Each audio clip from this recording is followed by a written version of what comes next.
Good morning, everybody, and thank you for coming to today's Restaurant News and Networking Group, 11 o'clock, August the 11th, 2023. We are a group of restaurant vendors who are here to help each other grow each other's business and to help any restaurant owner, manager, and chef with any problem or concern they might have within their business. And we invite you to give us a call if you have an issue at 561-620-8888, or go to our website at trnusa.com and check us out on YouTube at Today's Restaurant. And good morning, everybody. Good morning. And I hope this is the last week of vacation. Seems like half of the people in the group are elsewhere. Already need another. So I want to introduce Mike Jacobs, who, as I said, became an official member. So Mike, why don't you refresh our memory and tell everybody who you are, what you do, where you are, and how we can reach you.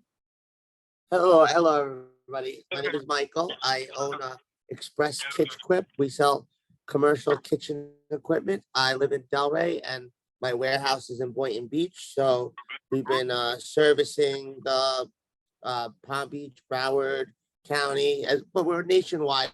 We sell it all over. We have all different types of tables, shelves, sinks, all the type of equipment you'd have in a commercial kitchen, a bar, a food truck.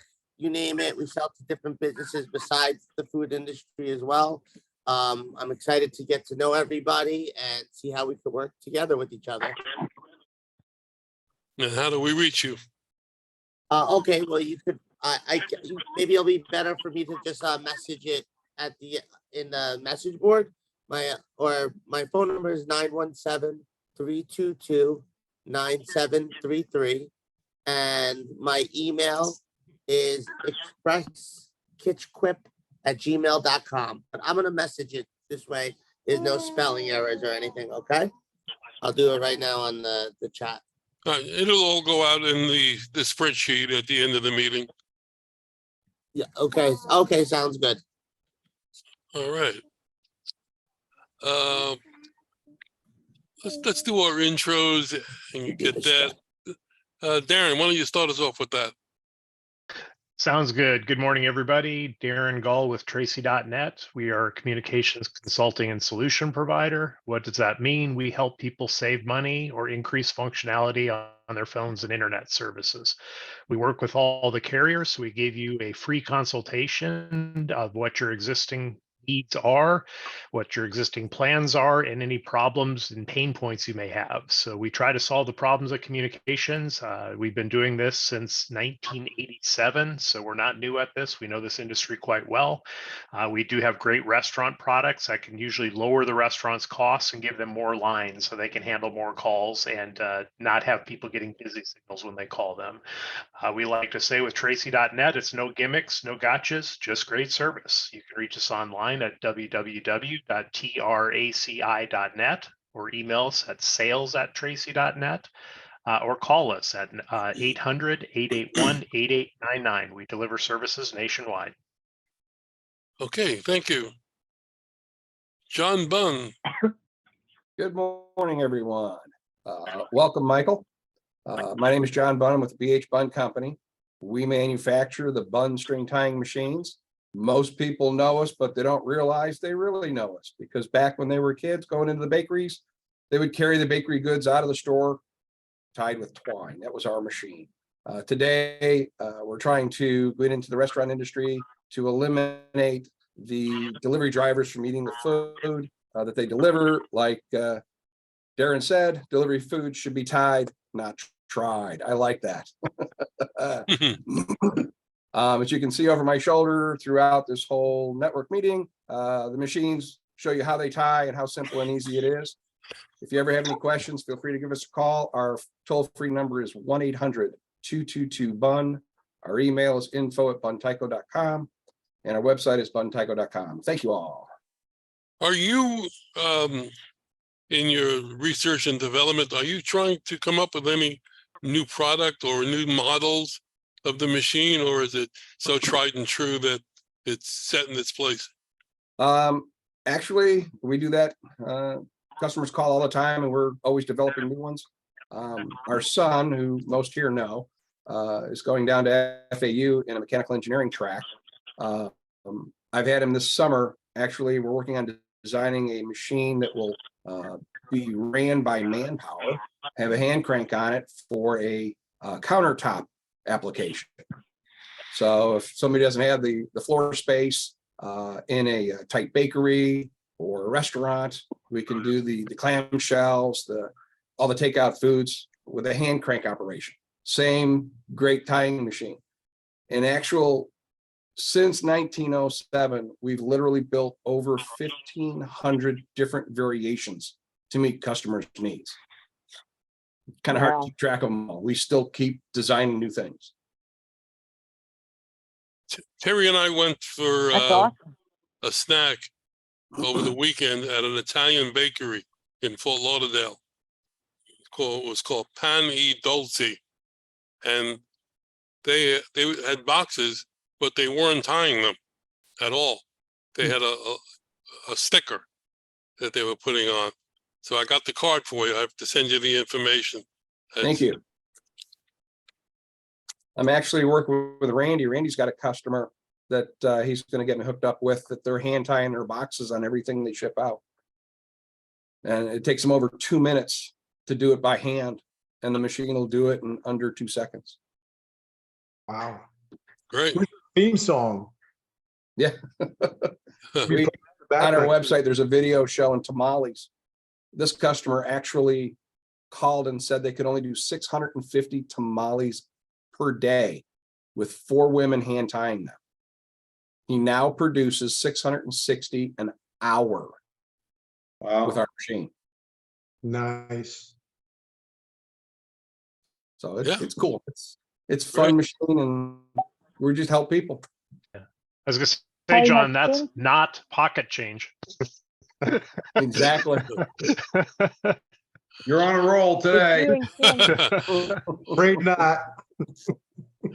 Hey, John. No, you we don't and accept Ken frayed have knots, sir. Flanger? Pam, are you with us? Can you hear me? Pam? Can't hear me again. We can. Yeah, I'm here, but you can't hear me again. All right, why don't you give us your intro? Oh, you can hear me? Yeah, we hear you. Okay. Hi, this is Pamela Hewitt with Navitas Credit, and we are a lender to small to Fortune 100 businesses. We deal on the top level with companies that sell equipment, manufacturers, dealers, distributors, etc., and assist them in putting finance programs together where they, get a profit based on all their financing for the clients, as well as keep their clients where they can upgrade them every 2 or 3 years. We also offer working capital and through our bank SBA. So we're a perfect fit for any of your clients out there that either need to buy equipment or buy your equipment or expand, or they're building the building. And we do pay referral fees to companies and individuals that refer us any of those leads. My phone number direct is 813-531-0654. And my email is PHEWETT @navitas credit.com. Thank you for your time, and let me know if you need some financing. Okay, thank you. Gabby, you with us?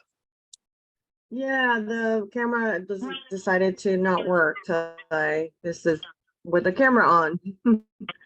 So I guess I will have to restart my computer, but that will kick me out of the meeting. Anyways, Gabby with Worksite PEO. We are a full service PEO. Provide a plug and play HR solution where you don't have to worry about your back office. It's completely automated.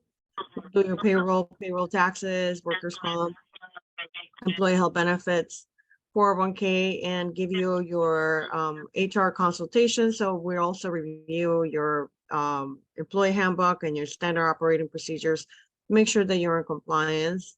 I had a client last week that actually just started, and my HR, the VP of HR actually spent like 2 hours with her because she was having issues with the disgruntled employee. She ended up separating the employee, but she was extremely worried about the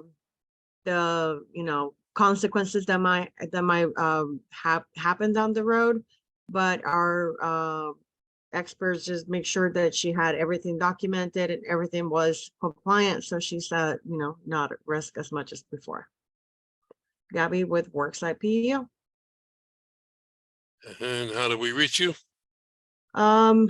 Gabby at worksiteemployee.com, or my cell phone number is 561-479-7474.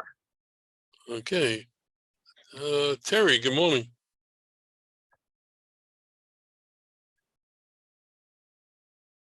You're muted. You're on mute, Terry.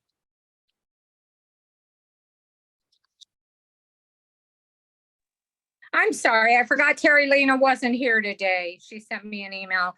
I apologize for that. I had to take a phone call. Terry with today's restaurant news. And what I do is provide leads for the industry, Georgia and Florida, 2 separate worksheets. And you can use them, separate them any way that you would like, by zip code, by city. Florida now has, I'm very proud to say, last month we were up to 80 brand new leads. So a lot of stuff coming in. It doesn't seem like it, but there is. We have new chains from the West Coast entering the East Coast, starting with Florida, and lots of stuff going on. So we're trying to get more and more information. And I actually found another revenue of getting a little more detailed information on owners, such as personal phone numbers, emails, which is all online and legal, so no problems there. We can get, we tell you where things are opening, about when. We have a lot of stuff that's just starting construction at the end of this year. So I don't know, I've never really seen that, but they've got their sites, they haven't cleared them yet, and they will be starting. So this is a chance for anybody and everyone in the group to go ahead and take advantage of that. If anybody wants a sample report, I'll send it. It's not going to be the new one, but a lot of people do get them. That's what the call was about.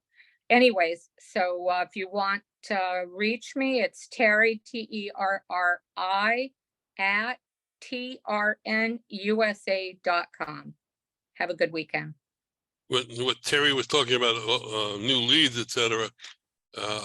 Here's one. I think I mentioned it last week, but Wawa, the grocery store the convenience store gas station, is now building a standalone restaurant, no gasoline.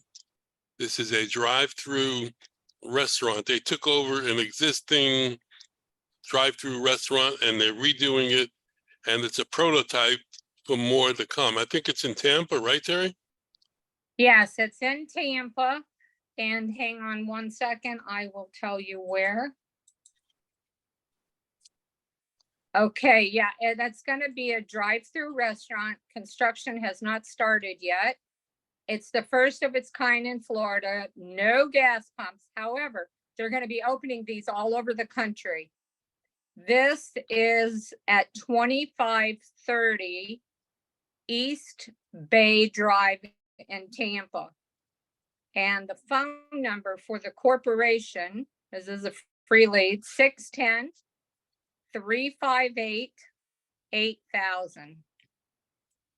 And the interesting thing about that building is, from what I read yesterday, the business is up for sale. Not Wawa, but that location is that's their model now. The business model is to build it, sell it, or franchise it somehow.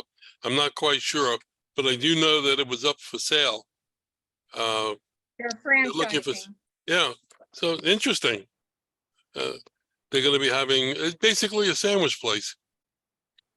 Build it and they will come. It's Uh, going to be huge, a big drive-through. And Chick-fil-A is also building a prototype in Georgia of a two-story drive-through restaurant. Upstairs is the kitchen and downstairs is the drive-through operation. And they're putting those all over the country now. So interesting. Things are changing. Michael, you still with us? Yep, I'm here. Sorry. I had All right, I just want to double back with see if there's anything that you want to add that you might have forgotten after, and then I want to get to the three amigos. I can't think of anything else at the moment. I just want everybody to keep in mind that I'm here I can sell stainless steel kitchen equipment, sinks, shelves, tables, appliances, and fridges. So just keep me in mind and see how we could work together. Absolutely. Well, the beauty of this group is you're talking to people on the board, but you're talking to hundreds of people behind them, because Right. you're Right. talking to people that they know. Yep. I look forward to figuring that out with everybody. And I'm going to introduce the three amigos now. They're with Strategic Supply Chain, and I don't know, you guys do equipment? Yes. Okay, so you Work can with equipment talk to suppliers, Michael, yes. because Michael imports a lot of his equipment. Yep. He's got tables and shelves and a lot of equipment that he imports directly. So anyhow, Chris and Kevin and John Mulholland, tell us who you are and what you do. You want to Okay, start off, Chris? so as Howard already said, we are strategic supply chain partners. We function as an outsourced purchasing department for small to mid-market restaurant companies, typically a handful of locations up to maybe as many as 50. Those are typically the companies that don't have sophisticated in-house purchasing and could best use our assistance. We negotiate distribution agreements with broadline distributors such as Cisco, US Food, Cheney Brothers, all the big guys and regional players, depending on what's right for the client, and typically are able to negotiate better programs than they're able to get for themselves. We also get manufacturer direct deviated price programs to further reduce costs for them. We work in food, beverage. We can also do small wares. We do work with equipment with a handful of clients from time to time. We can do, we have partners we work with that can reduce chemical costs, warewashing programs. So pretty much anything other than labor and the stuff that Gabby's company does on the payroll side, we can touch. Kevin, anything you want to add to that? Yeah, Chris, thank you. Michael, welcome to the team. The other areas that we do and have gotten into most recently is working with manufacturers and co-packers with helping to create different products and getting that product into distribution, i.e. pizza sauces, sriracha sauce, things of that nature. So we have an opportunity to help companies find products, get them manufactured, private label them, and get them out into retail and or exclusively inside of their locations to sell internally. That's been on our plate now for quite a while and becoming very productive. The other part is we're 100% contingency. We basically share in the savings that we find our clients. There is no upfront cost or expense or zero risk. We put a lot of effort on the front side with our clients with the intent that we're going to save them a bunch of money. We have a bunch of skin in the game from the beginning of a relationship, and we find them savings, and we just share in the savings that we find for them. Thanks, Chris. Mulholland. Hey, I'm a professional sports fan of this part. Those guys got it all covered. Fun working with them. I will tell you, the most knowledgeable people you'll probably ever come across for a company and experience in the food business. And they do it right. Thanks, John. Sure. Especially, Oh, they're like KFC. They do it right. no, this is like E.F. Hutton. Remember the E.F. Hutton commercials? Yeah. When E.F. Hutton talks, everybody stops to listen. That's what Yeah. Chris is in this meeting. All right. I'm Howard Appel. I'm the founder and publisher of Today's Restaurant News, and we are a digital newspaper and digital marketing company. We have been in print up until 2018, and now we are all digital. And some of the services that we provide are email marketing, video email marketing, Terry's restaurant leads report, and I want to thank Michael for joining the group and for also starting to do business with us. We're going to blast his company out all over the world. And so we thank you for that. Thank you. I'm happy to be here. Hey, Michael, Yeah. at some point, I would like to talk to you for about 5 minutes. Sure. You mean after the meeting? Sure. Yeah, sure. I guess you'll find my number. Give me a call, or if you want me to call you, I'll call you. I got it. Check the message board. Yep. I got it. All right, cool. I look forward to it. Okay. Okay. I'm sorry that Jeff is not here this morning. He would probably have a lot of information on this topic, but the question that I wanted to bring up, you guys, Chris and Kevin might chime in on this. You're my go-to operation guys. How does a restaurant judge, assess the effectiveness of a loyalty program? And how does one get started doing a loyalty program in a restaurant or in another business? Anybody have any thoughts on that? Kevin, you want to take that one? You're on mute. You're on mute, Kevin. Having worked for some very large restaurant groups before I got into a partnership with SSCP, they were kind of the pioneers of the loyalty programs that are out there today. And the way they really looked at it once they did the analysis was that you have light users, medium users, and heavy users. And light users would be somebody who might come once every 6 months, a medium user maybe once a month, and a heavy user would be multiple visits a week. And their whole program was designed to take that information and how do they convert a light user to a medium user and a medium user to a heavy user and still maintain the same frequency of the heavy user. So basically building visitation by the groups that were currently visiting the business. And so the programs were really built around trying to incentivize those different groups with different incentives. The heavy user would get a little bit broader incentive. The light user would get a nice incentive. The medium user would get another incentive. And as a person kind of crossed over different thresholds, their incentive package would change, and it would become more rich and more robust. And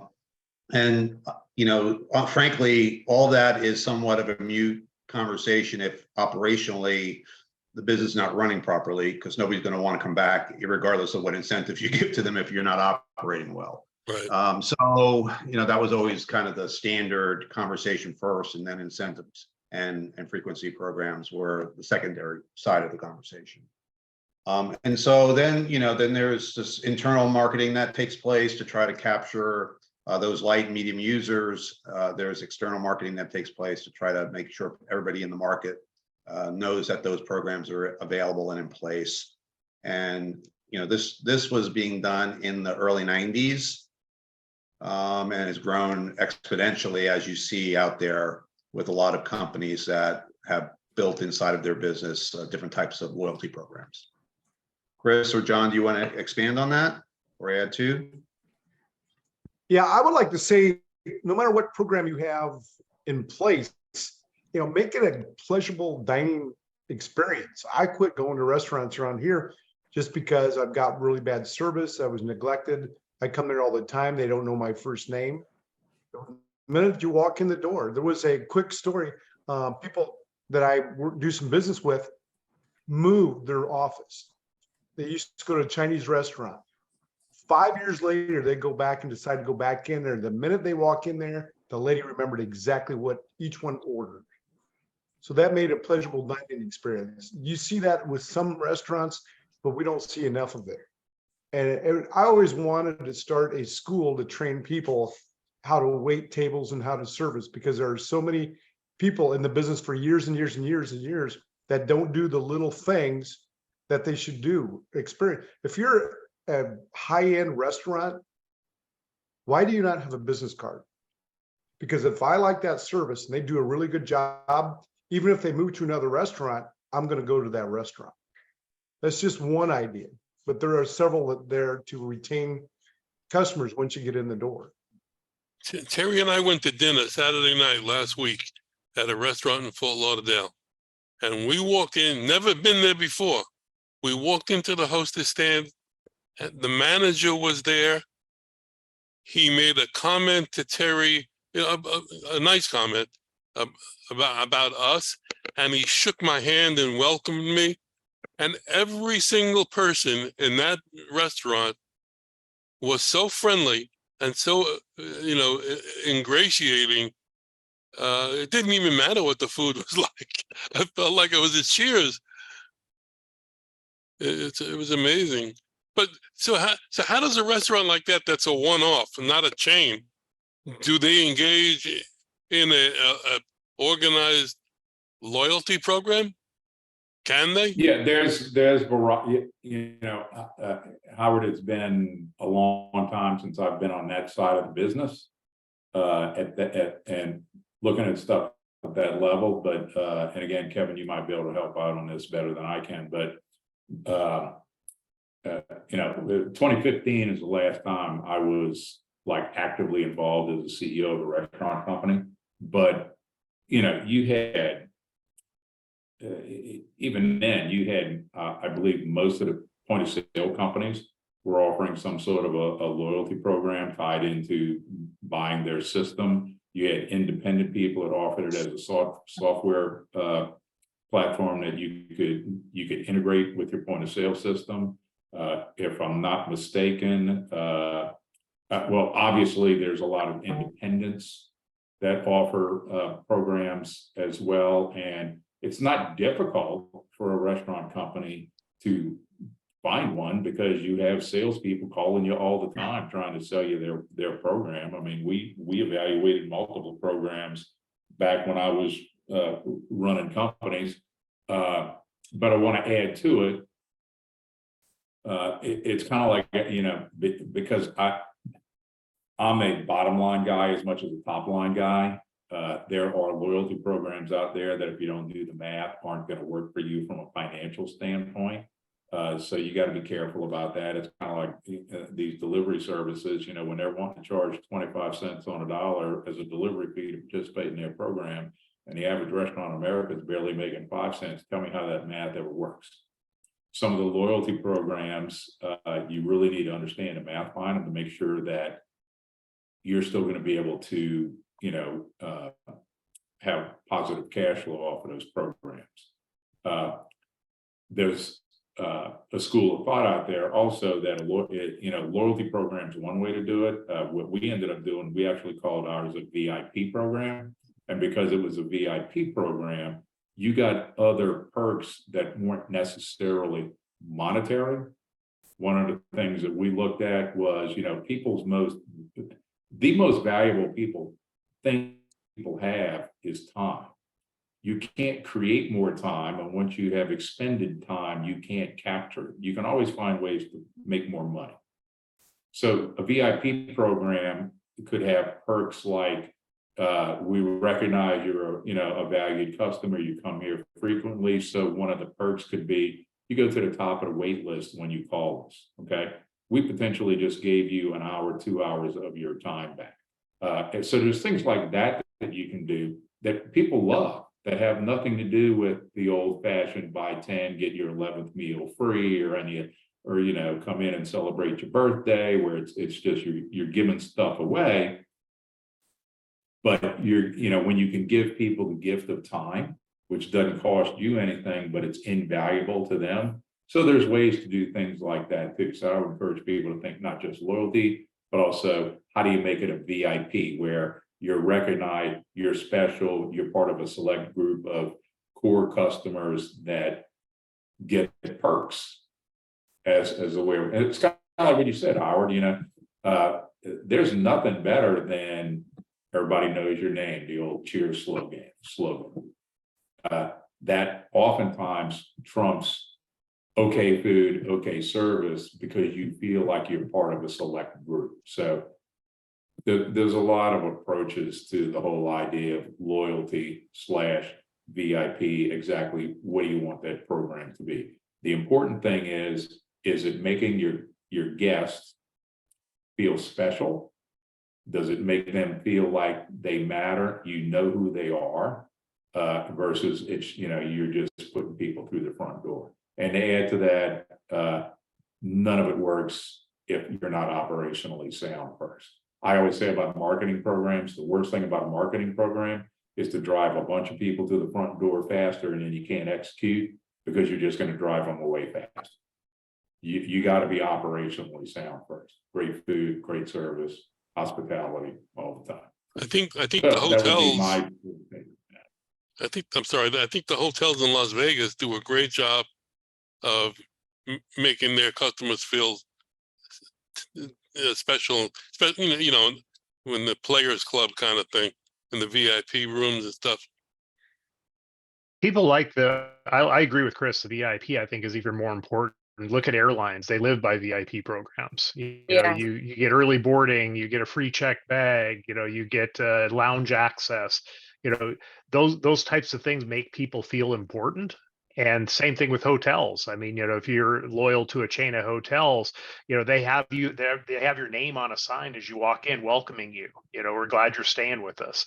They give you a bag with some snacks and a bottled water to take up to your room. I mean, so there's things that you get. They have lounges, in the higher end hotels where you can go and eat, and drink, and you feel like you're a part of something. And I think restaurants could learn a lot from those types of programs. Well, I so 100% Darren, agree with that. Here's a perfect example. Okay, if one individual in a group is a member of a restaurant VIP club, if you will, and they're trying to plan where we're going for dinner tonight. Hey, I'm going to call so and so. I'm a VIP. I can go top of the wait list. That is a way for that restaurant not only to that guest is already getting a benefit and showing appreciation, but what's the wow factor for the other people? Yes. Especially, I don't know what it's like for you guys in other parts of the country, but I split time between Birmingham, Alabama, and New Orleans. You can't go to a decent restaurant without a reservation these days. And if you're trying to call on Friday to get a reservation on Friday night, forget about it. There's restaurants here in Birmingham, Alabama. If you're not on a list 2 weeks early, you're not getting in. Wow. So the opportunity to be part of a recognized group of core VIP customers, to be able to tell your friends, hey, I can get us in that restaurant tonight. All I gotta do is make a phone call because I'm on their VIP list. That it's like, what's the credit card? Such and such costs this, such costs that, and then this is priceless. So I think the idea of loyalty and VIP, what's priceless to the customer. I love that idea, Chris. And further that is the people standing in line that you're walking in front of. Well, how did that guy get seated so fast? He's a VIP member. He's well, how do I become a VIP? VIP Would you member? like to join our VIP program? So it starts that whole conversation too. Yes, exactly. Anybody out there know or ever heard of flying saucer?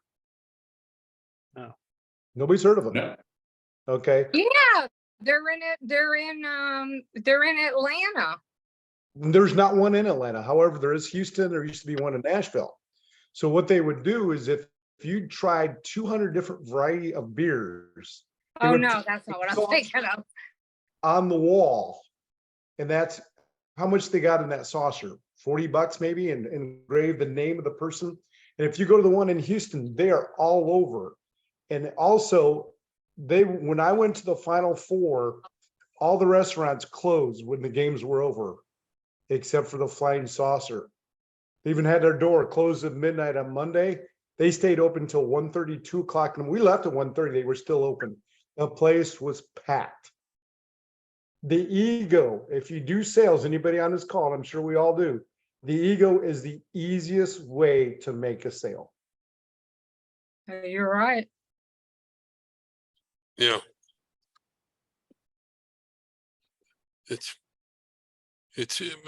But you know, a lot of the things that you're talking, which is good stuff that everybody's bringing up.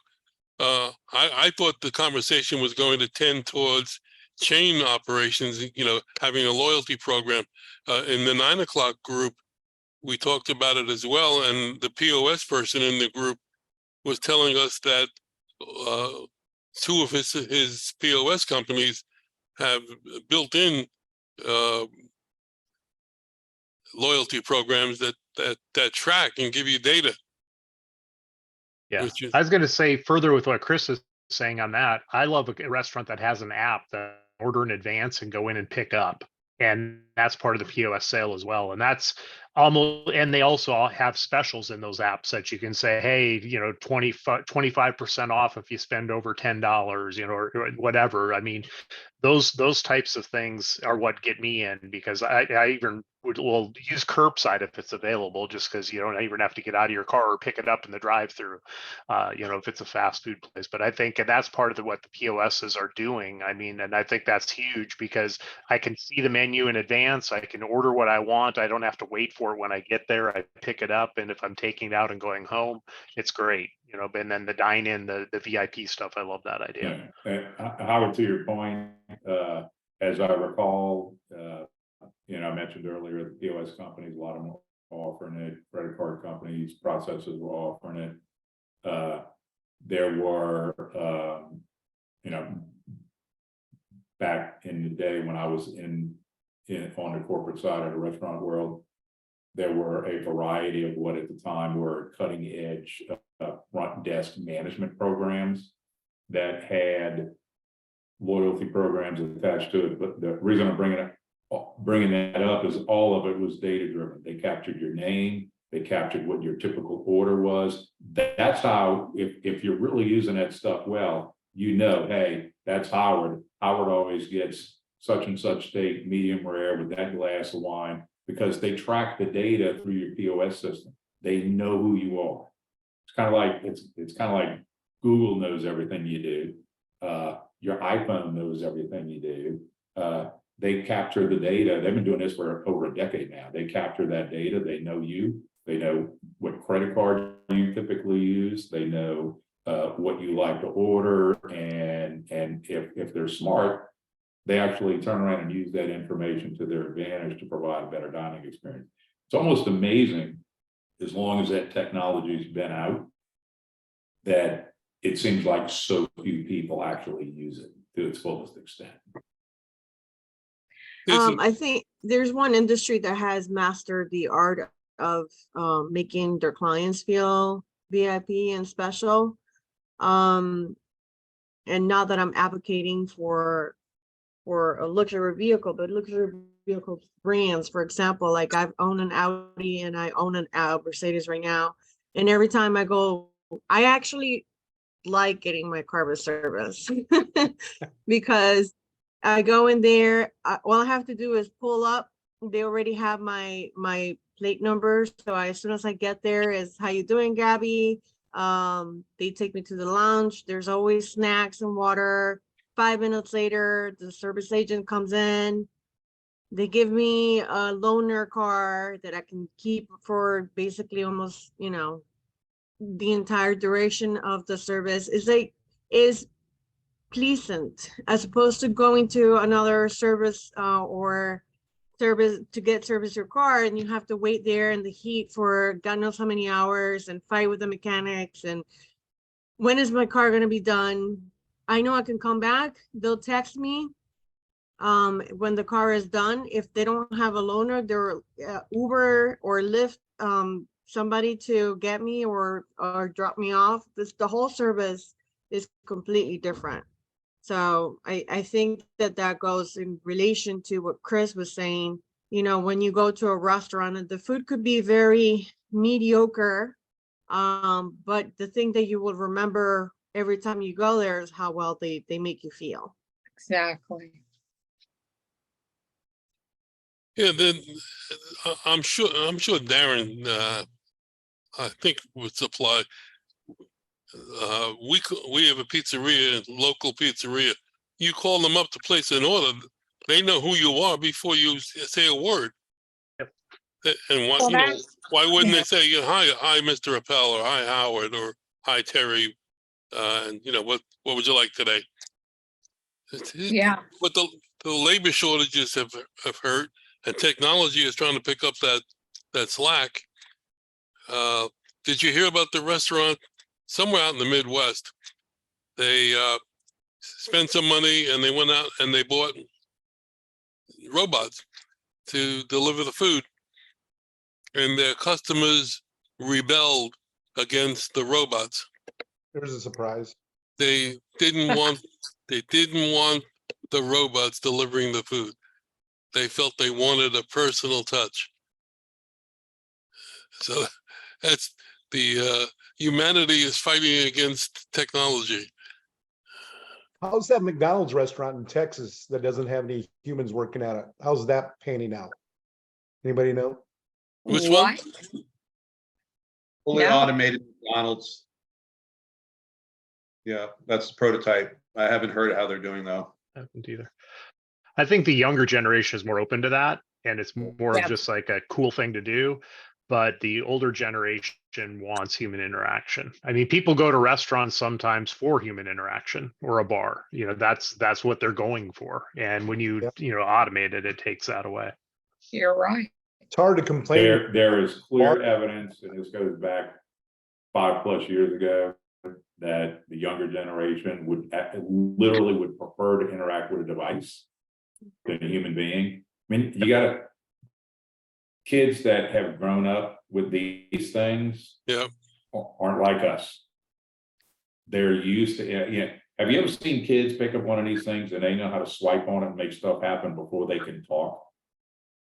yeah, for sure. Yeah.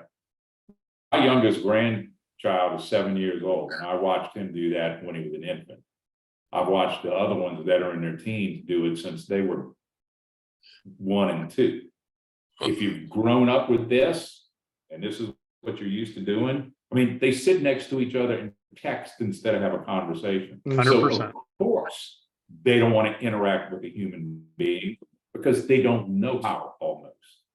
So Darren, you're right. The future, unfortunately, is a society of people who don't talk to each other and communicate through devices and order food through devices and have it delivered to it. And sadly, I think the really forward-looking restaurant companies look at this generation as dinosaurs. We're not their future. We're not their future. We're dying off. You're right.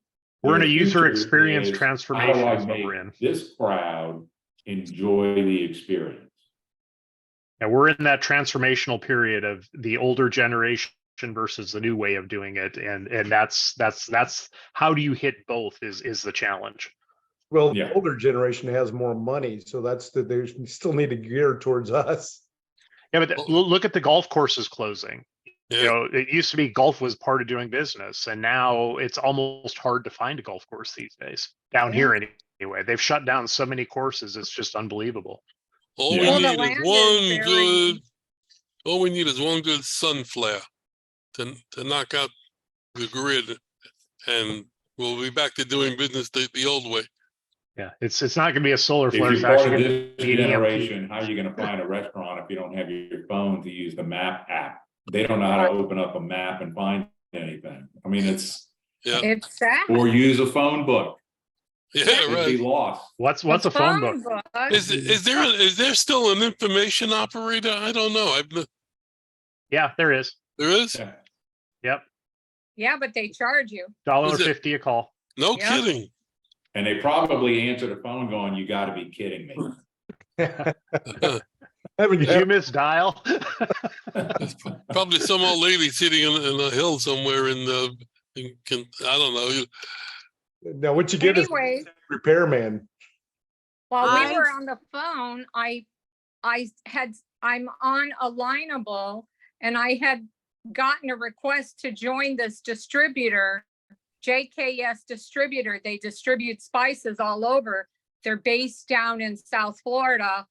And I invited her to come to our Zoom meeting, and she said she would be delighted. So she will be here next Friday at the 10 o'clock joint meeting. So another new person.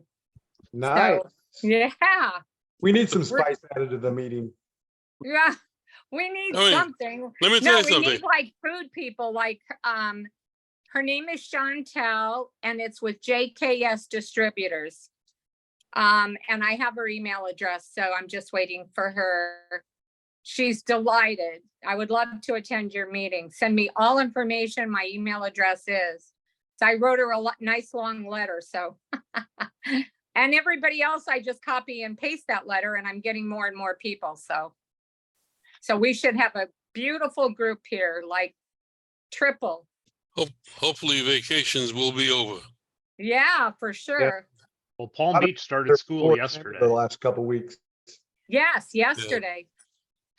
Crazy. I think Broward starts Monday or Tuesday, Monday or Tuesday. Yeah. Right in the middle of the heat. But based on the people who belong to this group, I don't see them taking their young kids to school. Hey, they can walk too. Anyway, we've come to the end of another stirring, exciting meeting, and I appreciate you all coming and thank you for your input in the conversation. If you have a topic that you'd like us to explore, please let me know about it. I'll be happy to do it. I've got one here that we didn't do today, something that I want to talk to Darren about. It's right up your alley. I don't know what's good or bad, but I want to talk to you about it first. Maybe Okay. I'll bring it Wednesday. You gonna be at lunch? No, Wednesday I'm booked solid. I've got at that time a windshield replacement on my new car. Oh yeah, you told me. Yeah. And with Oh, all your the new technology in them, you car. can't just do it easy. It takes forever.